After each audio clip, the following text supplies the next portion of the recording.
ఏంటమ్మా too much ఏం చేస్తున్నారు గవర్నమెంట్? సిగ్గులేని గవర్నమెంట్లు వస్తాయి పోతాయి, మళ్ళీ సేమ్ ప్రాబ్లం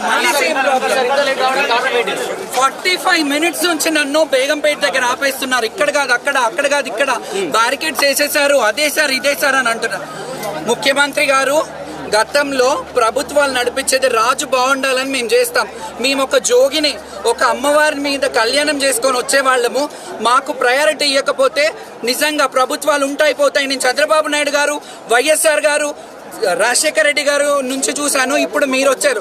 వస్తున్నాయి పోతుంటాయి కానీ మేము మాత్రం శాశ్వతం. అంటే మా ఊపిరి ఉన్నంత వరకు, మేము శాశ్వతం అనట్లేదు కానీ మా ఊపిరి ఉన్నంత వరకు ఈ సేవ, ఈ అమ్మవారిని ఇలా అలంకరించుకొని ఈ రోజుకి 32 ఏళ్ళు నేను అమ్మవారిని కళ్యాణం చేసుకుని కళ్యాణం అయిపోయింది. నేను ఇక్కడికి వచ్చా. ఏంటండి మీరు చేస్తున్నది?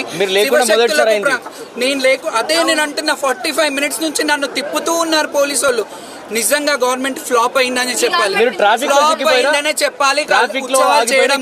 నేను మంత్రి గారికి, కొండ సురేఖ గారికి మెమరాండం ఇచ్చాను. మీరు కమిటీ వేయండి, శివశక్తుల కమిటీ అన్నీ వేయండి అని అంటే మిమ్మల్ని కమిటీలో తీసుకుని ఏమంటారో ఏమో అని అంటారు. మంత్రి గారు వచ్చి ఒక కమిటీ వేయమని అడిగినప్పుడు వీలైతే వేయాలి, లేకపోతే అట్లీస్ట్ మా నీడ్స్ ఏంటో చూడాలి. ఇక్కడ వచ్చేది 70% శివశక్తులే వస్తారు. మీరు అందరు చూడండి, 70% ఆఫ్ శివశక్తులు ఉంటారు.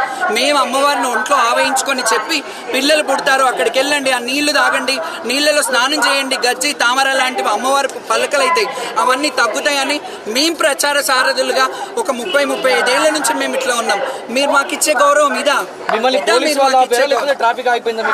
పోలీస్ వాళ్ళే, ట్రాఫిక్ లేనే లేదు, వీడియోస్ కూడా ఉన్నాయి.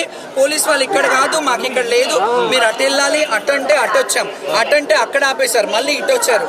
తిరుగుతూనే ఉన్నాను 45 minutes నుంచి. కళ్యాణం అయిపోయిందని తెలిసింది, బాధ అనిపిస్తుంది. ప్రతిసారి నేను గొడవ పడడమే అనిపిస్తుంది.